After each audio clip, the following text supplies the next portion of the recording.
Hello and welcome to the Engage Africa Foundation 2022 Festival. We are glad to be here. Our theme for this year is Mobilizing for a Healthy Africa. And the topic of this panel is Creating Health Promoting School Environment. We are excited and honored to be joined today by Dr. Weyinmi. You're welcome, Dr. Weyinmi. Thank you, Adaobi. Thank you, Raf. Thank you. Thank you for joining us. Thank you. So I would like to introduce Dr. Williams, who is a qualified pediatrics with a PhD in rehabilitation and health sciences. She has helped over 200 African youth to use their personal and professional development goals for social impact using their skills and experiences. She is a global health mentor for the Global Health Mentorship in Sweden and counseling team lead in Nigeria. Thank you, Dr. Williams. Adaobi, you can go ahead. Okay, welcome once again, Dr. Weyinmi. Being a global health mentor to students and youth of various ages, we would want to know, Dr. Weyinmi, what do you think is the best way to approach school children about the importance of healthy eating and physical activity? Thank you both for inviting me, and I'm here. I'm glad to be here again for the festival. And for your question, I think it's really interesting because I don't see whether there are best ways, but we could always try different approaches. So one of the approaches is actually designing or co-designing with the young people. So you have to meet them where they are. So what I mean by that is, if, for example, I pick a school in southern part of Nigeria, I need to understand their environment. I need to understand what kind of school it is, what kind of students are there in the school. Do we have any disabled children? How many are they? What resources will be needed? Also, if I'm thinking about the school, I also need to think about the community as a whole. So if I'm thinking about the community, what about the parents? The kind of resources I would want to add to the making it a healthy environment or a healthy school. How does that affect the parents? How does the community itself? And then I need to also think about the leaders. So I'm thinking about local MPs, those are like councillors, all those local government chairmen. How does it affect them? How does it affect maybe the superb of that region, that district? How does it come to play? So everybody needs to be involved, from the top to the bottom. Everybody has to be involved when it comes to a school, making a school a healthy environment. Thank you very much, Dr. Weyinmi. That's a good one. Collaborative effort of both the community, the school population, and every other person. That's a good one. But while you're carrying out this collaboration, while you're trying to involve everyone in what is being done, do you think that there are things that should be talked about and things that should not be talked about, considering that you're talking about children here? Do you think some information should be age sensitive? When addressing maybe things like substance abuse, you start so early to tell them, or probably you wait for them to get to college first before you start telling them, instigating them. Think about it. No, so the thing about a school, which is very interesting, yes. So about a school, you need to decide, is it a primary school, is it a secondary school? Then within the primary school, you have the primary 1 to 3, then you have the primary 4 to 6, then you have GS 1 to 3, you have SS 1 to 3. So you need to decide age appropriate things for each of these people. So if I'm dealing with primary 1 to 3, the materials might be different. Even children who are disabled or who have learning disabilities, the materials will be different. So those are the kind of things, like what you picked out about substance abuse. No age is too young. I'll give you an example. There was a time when we're in Warri, Delta State, Nigeria, and I and my team, we went to meet a primary school teacher and said, a headmistress. We said, ma, please, we would like to talk about substance abuse. And she was like, no, they are too young. Don't come and tell us about all these things. And we're like, no problem. We just want to teach, just want to tell them about it, because we in the community, we see that the young primary students, they know about it. She was like, no, it's not so. So Sasha give us a date, and we had a date, and then we got there. When we got there and we start, I was the one who led the session. We greeted, we talked to them in the assembly. She said, oh, you have this amount of time. And when we started asking, do you know this? Do you know all kinds of names at that time that I understood about drugs? And they kept saying, yes, yes, yes. They started naming it for me. And she folded her arms and was looking. So everything is about age appropriation. You need to understand the school. What age are you dealing with? The way I would talk to primary 1 to 3, that is maybe age 5 to 10, is different from the way I will speak to age 13 to age 16, but it is still the same thing. I'm talking about substance abuse, but in a different way. Yeah, I can relate here because here in Vancouver, there's a lot of problem with substance abuse. That's, like some of the drugs, it's very widespread. So it's a sensitive age where you can say some things to a child, but even if you say they may be curious to find out. Like, yeah, we have to be careful, like at like what age we can tell them, and where they will just understand and not try themselves. So I think, yes, that's a very good point about like between like grade, you said ages 5 to 10, you can say something, and then when they hit puberty, like in their growing teenage, so the information is different what you say at that time. Yes, thank you for sharing that with us. Yeah. Um, I would like to move on to our next question. So, Dr. Williams, I see that you work with a lot of young people closely, and you've been able to navigate their personal development and personal experiences. Um, how would you say it's how difficult or easy would you say it is to guide children in changing their behaviors towards healthier outcomes? I think for children, they are still in that stage. Some of them are still in, it depends. Some of them are still in that spongy phase, whereby if when you have a foam, a sponge, when you soak it in water, it just absorbs everything. Some of them are at that stage. That stage is quite easy. I'm able to change their behavior. Like, I'm able to navigate maybe through age appropriate again. I'm able to say, oh, you should be eating more vegetables. I'm able to incorporate games. I'm able to make them participate in the whole process of food. So, for example, at that age, if I tell you to come and join me in gardening, you would be very excited about it and you would want to join me.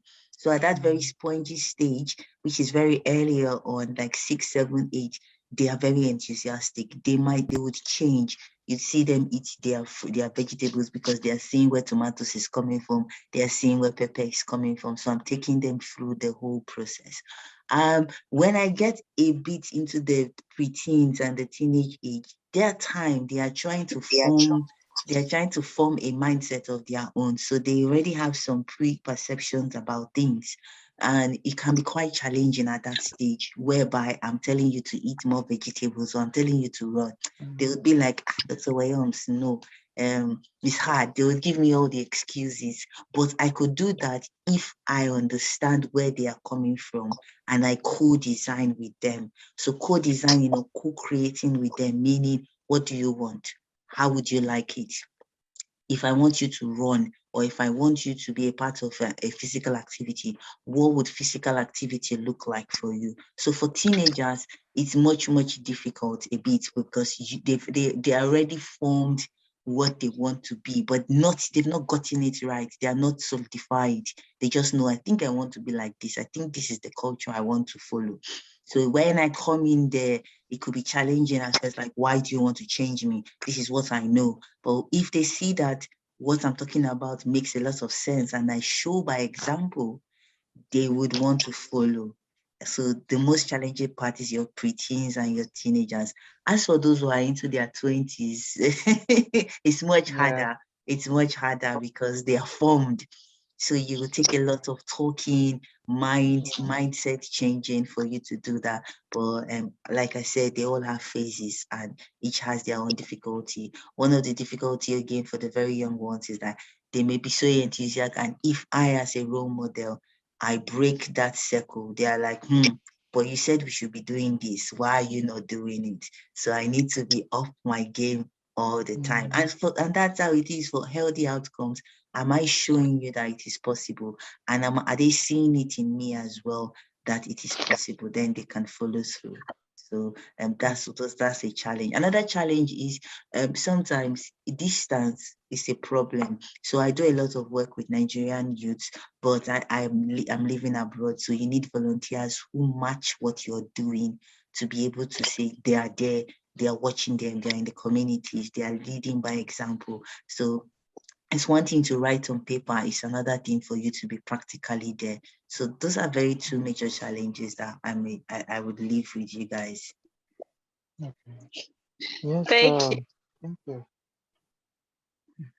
Okay, Dr. When see, you can see that you organize a lot of workshops and seminars in communities. Though you're not living in Nigeria, but your impact is felt in Nigeria. And you do a lot of mentoring sessions, probably online mentoring sessions and all of that. So when it comes to the case of promotion of health for a healthy life that would avoid non-communicable diseases, what do you think? Which one do you think is more effective? Is it the personal mentoring sessions or the workshops? We want to know. Yes, we know the workshops out to a good number of persons, while the personal mentoring session might have to do with a limited number or probably one person. So we want to know which you feel is more effective. Oh wow, Adobe, that's a very interesting question. I think it's a two-way answer I would give. So there's a time for one-to-ones, and then there's a time for group sessions. So you cannot do one without the other. Both of them actually complement themselves. So I'll give an instance. So we have a group of children. Let's say we pick a secondary school, and most of our focus is on mental health, substance abuse, healthy eating. We're talking about all the things we are doing. We are having sessions, we are doing back-to-back sessions in schools, workshop, practical. There's space for that group work because in that group work, they feel like they are a community of their own. So they build community. They are able to test out so if I'm talking about mental health in schools, I'm talking about self-esteem, I'm talking about confidence, I'm talking about public speaking. At the same time, I'm also addressing the kind of food you eat. Where do you get your food from? What happens at home? You tell me which money are you using? What happens during your periods? Why is it that you don't participate in sports? But when I start doing the workshops together, they see, oh, we have a common goal for us to be healthy. We are working together. So they look out for each other. They now see that, oh, if this group is doing like this, we too, we want to join, we want to be a part of it. That's where a group one comes in. However, whilst I'm doing that, I get to pick out the people, the children or the young people who need extra help. In a group situation, you would not have everybody who would talk. It's not everybody that is loud. So you would identify those people. So I'll give you, when we work with very young girls and you see a lot of them talking, oh my God, you're very loud. You see those ones who are very quiet. So you have to do one-to-one with those ones. And you then go and meet those ones. How are you? Hope you're fine. And then those ones will also come behind and come and ask you some questions. Dr. Williams, you asked this question. This is my answer, but this is why I did not say it outside. And then even whilst you're having those one-to-ones, you would also make sure you have a one-to-one to know who your children are when you are working with them. So you need to know each of. So if I have 200 children, I'm expected to know at least 200. So because why, like working back at home, if you come and say, Weyinmi, who's Adaobi? I should be able to tell you who Adaobi is. If Raf comes, I should be able to tell you about Raf. So that is knowing each of your students, each of your young person, because it is very important. You know them as a group and you know them individually. Wow, thank you very much, Dr. Williams. That means they're like twin bedfellow. They work hand in hand. Even while you do the group, you still do individual inside Yes, of the group session. Thank yes, you very much. That's fun. Mhm. Yeah, I see myself as a quiet child too. Uh, from my childhood, I can see myself not talking too much. Like when I want to do something, or I want to eat something, I wouldn't say that I want to do this, but I knew in my head that my mind was very active, that I wanted to talk to people, but if just people could reach out to me, and then I would open up. mm, Yes, mm, there are few children that needs a little bit of close attention, so that you yes, could really, understand. And also, when you are dealing with children, you said that you need to tailor your co-design with them, so that yes, it really meets their own personality, to meet their own needs. So yeah, I think, yeah, that's a very, very good point on how you can change your behavior towards a child. You can be really strict to some, but you can't be always strict to others. It really affects them mentally. yes. Um, Thank you, Dr. Williams.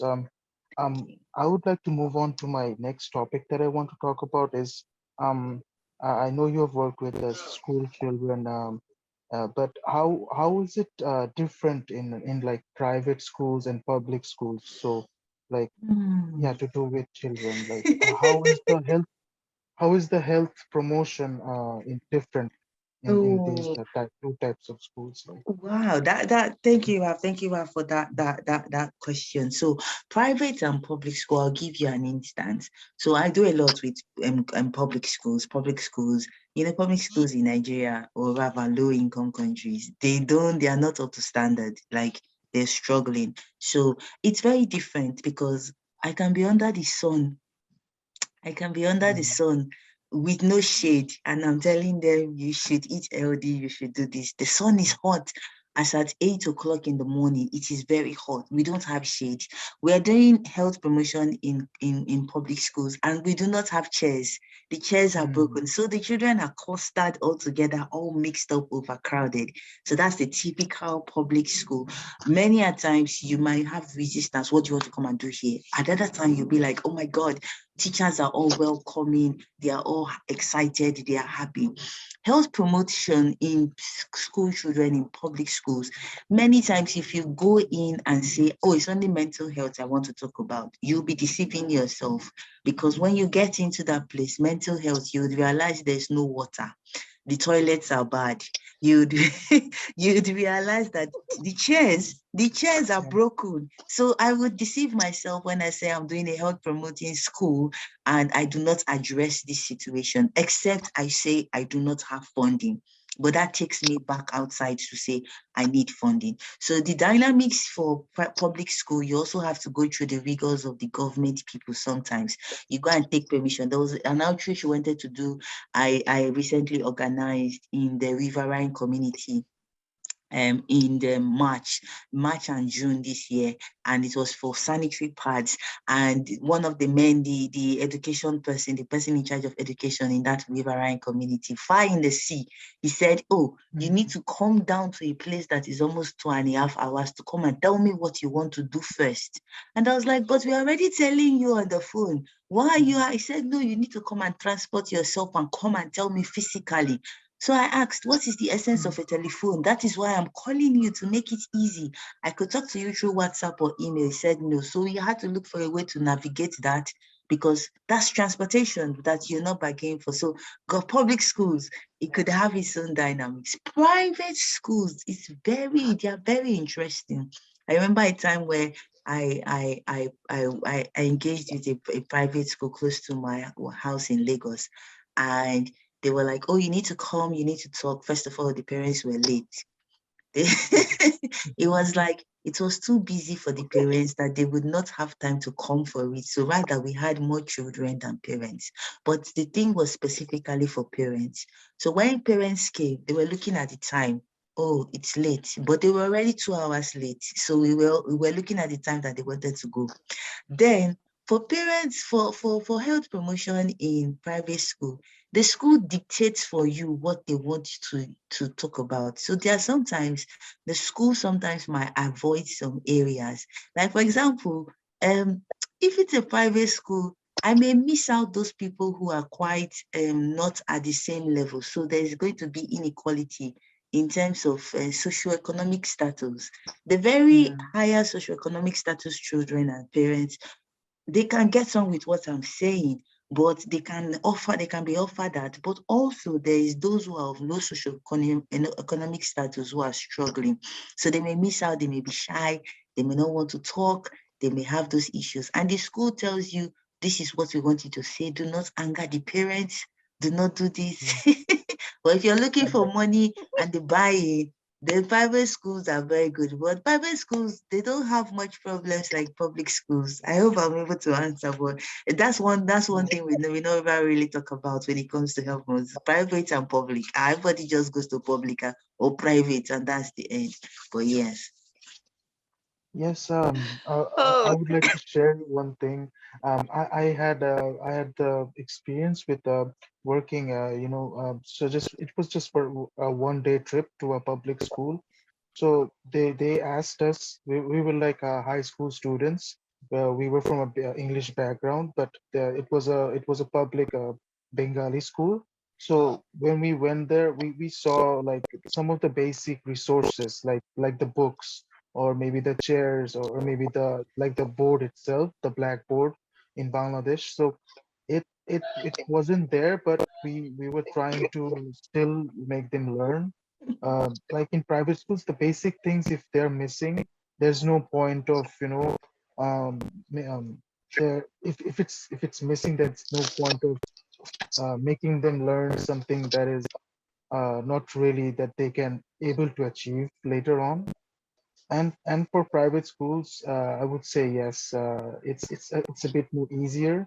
But as the resources are provided by the private schools, they can only decide what it will pay, and uh, like the teachers and staff will be obligated to some rules. Yeah. Yeah, like what? Sorry. So what you just said is quite interesting, because I was doing a sports intervention, like a physical activity intervention in a public school, and I had to even give money for part of the physical activity, like the table tennis and all that, because they did not have it. When I talked about, they were reading about baseball and volleyball and all that in their books, but they have never seen a basketball before. So Yeah. so those are the challenges that you get to see. Whereas when I go to the private school, there's a whole beautiful, massive football court, or there isn't anyone because the school is all tied up. They've cut all the trees, so they don't even have space for physical activity. So it's very interesting, the public schools and the private schools. Yeah, they are. I could tell from experience that I work for some charity donation organizations. So yeah, I visited some private schools when I was in my high school. So I could really tell the difference that like I belong to a different socioeconomic status, and these children don't have the furniture, or like a good board, or like chalks to just study.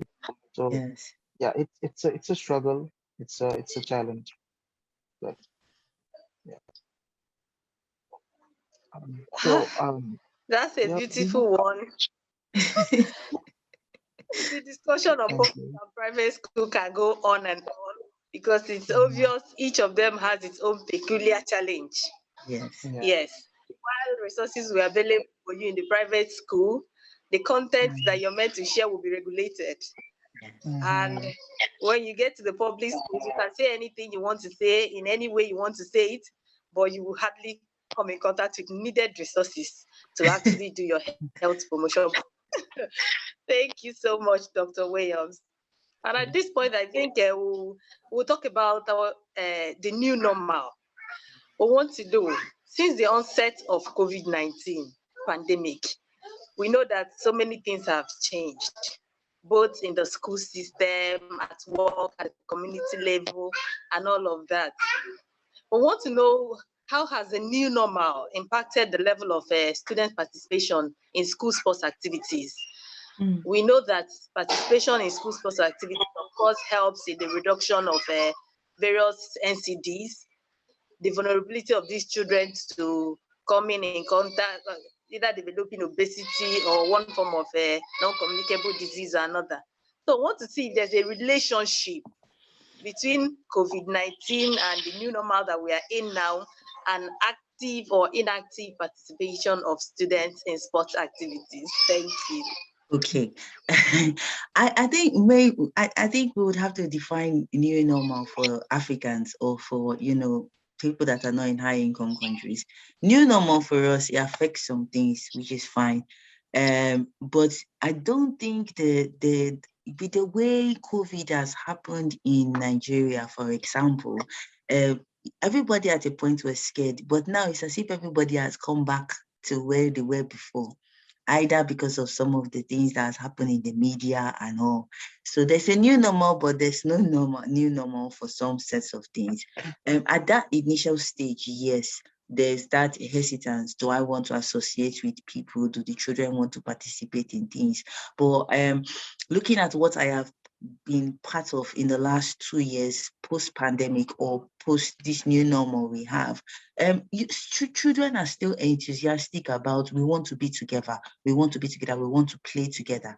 The only challenge with that is, first of all, we don't have vaccines. We did not get vaccines.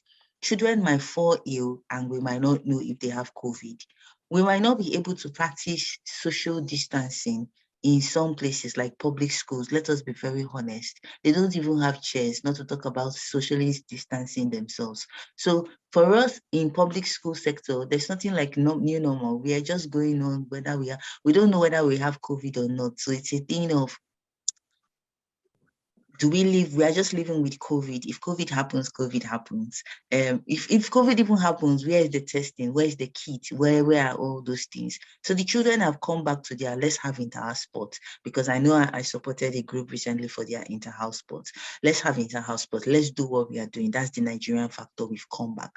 Perhaps in the private side, in the private school, there is a bit of change. There is social distancing, there is COVID testing, there is wearing of mask, there is all those things because they are privileged. So I think one thing is the global health space, where we talk a lot about country inequalities. We talk about inequalities in different countries. In Nigeria, we've not even started addressing the inequalities that we have. Inequalities of private school and government school in health promotion. Inequality, we are talking about just vaccines. We've not talked about the inequality that in Nigeria, some people will have masks and some people cannot afford masks. Some people say, oh, is it not 100 naira? But young girls sleep with older men for pads for 100 naira. People sleep with men, go to the extreme to find food for 100 naira or for 200 naira. So 200 naira maybe to somebody who is living in Lagos Island is small money. It's pocket change, it's keke money. But for somebody who is maybe in the riverine, or somebody who is in a very, very, in the slum, 200 naira is 3 square meal. So those new normal, I think for the people who are of the higher socioeconomic status, we would have challenges in this new normal because they will have more sedentary lifestyle. Oh, there's COVID, I don't want to catch COVID, stay at home. Or, oh, mom, I want to go out, I want to have fun. There's now, oh, let's not play games. Some schools have reduced their sports. So in the people with high economic status, there is going to be a tendency of them having obesity, having risk of cardiovascular problems. Cancer rate is going to be high in terms of parents and all that. For the public side and those with low socioeconomic status, it may not feel like there's a new normal. It feels like you just had COVID and then we continued our life. But in recent times, when you are looking at the changes in food, we are now transitioning from very cooked meals to lots of fast food. So there's now that urban transition, rural urban transition. There's now food changes. We are eating more fast food. We are eating more quick action, not very prepared food. There's a lack of fruits and vegetables. We are eating and we are stuffing ourselves with a lot of junk.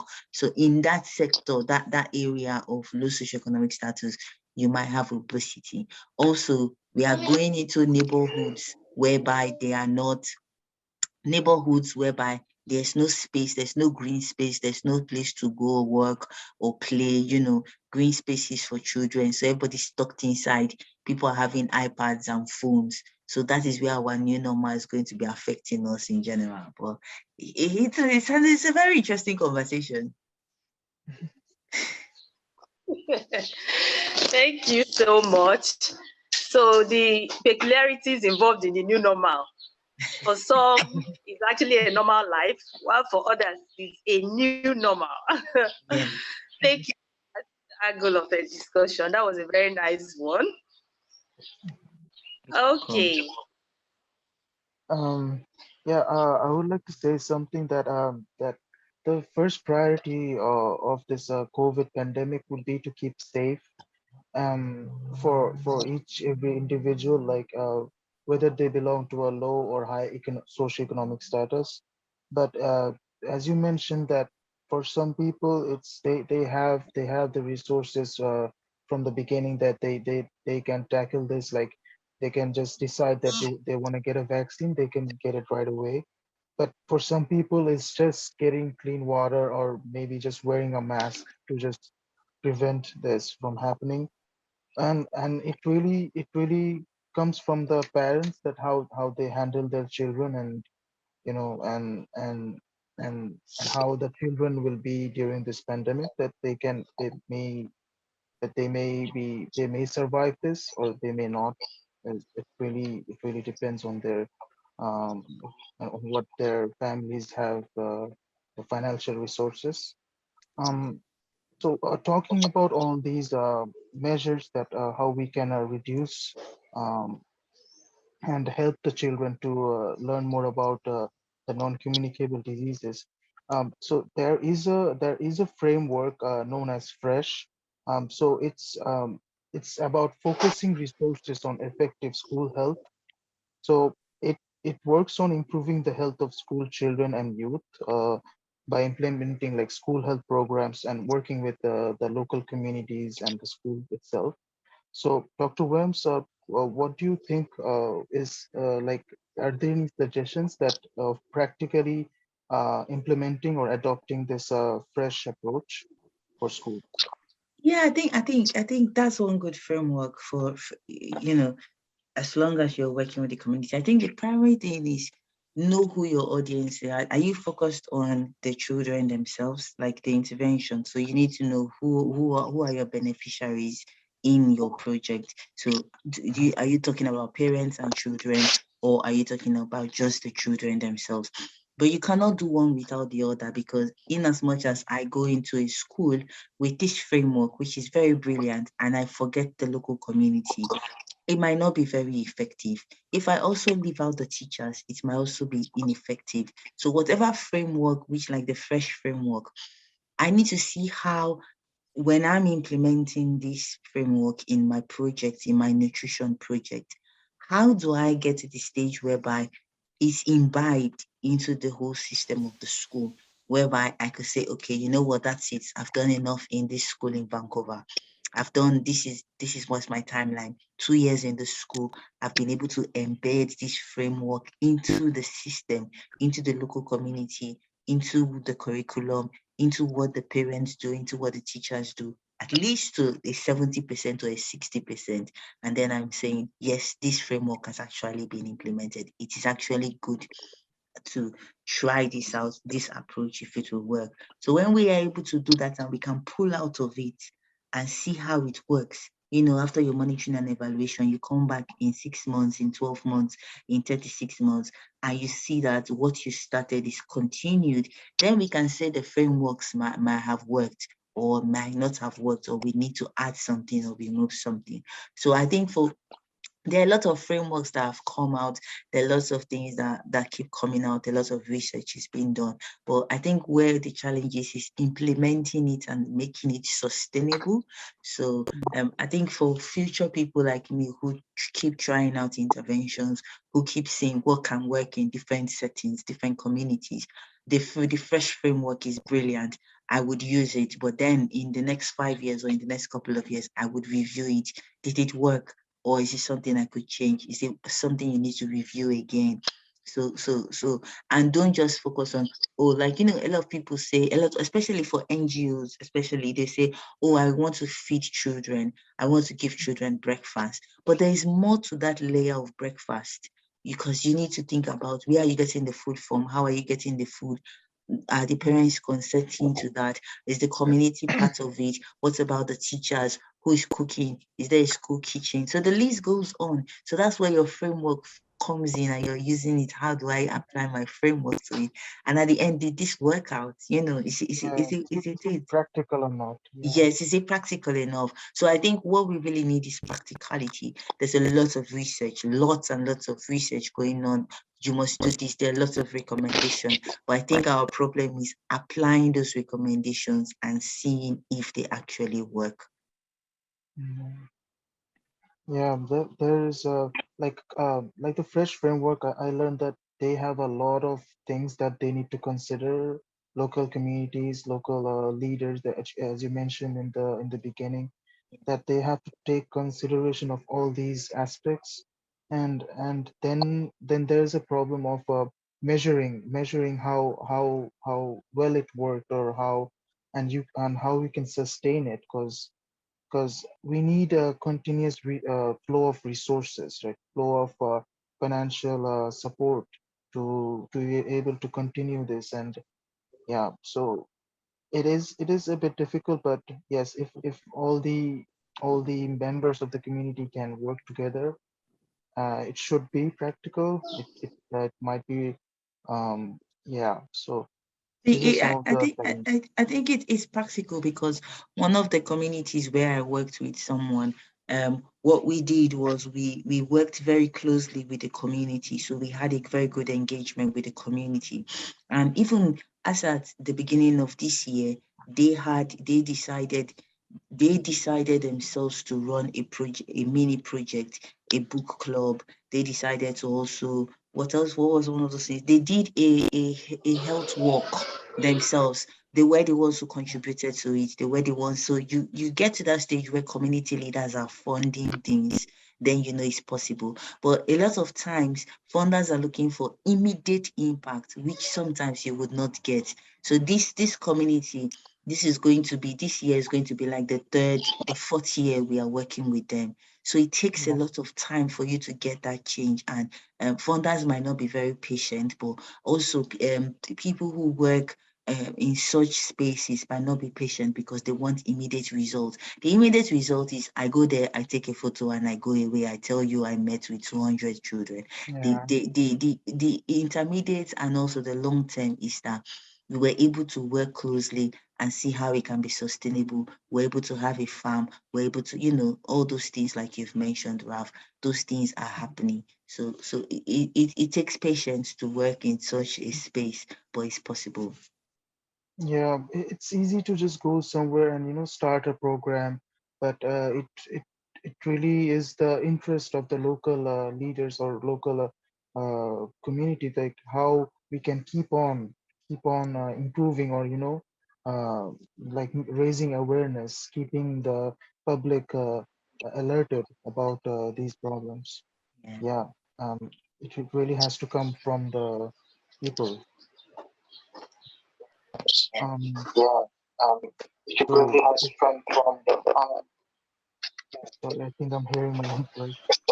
But we have come to the end, almost at the last minutes of our panel discussion here today with Dr. Williams. But Dr. Williams, you raised very important points about in the beginning. You mentioned that like um like how it is a holistic approach that we have to take. regarding our community and our local leaders, and also how the parents are very important in forcing this, like enforcing the practice of health promotion in homes, and also the teachers in schools, and like also the age limit that we have to be careful of um, while dealing with children, and what kind of information they're exposed to. And yeah, some of the things that we can use to improve the situation of COVID is like um, how we can look at the food habits, how they have changed during COVID, is that we can meet,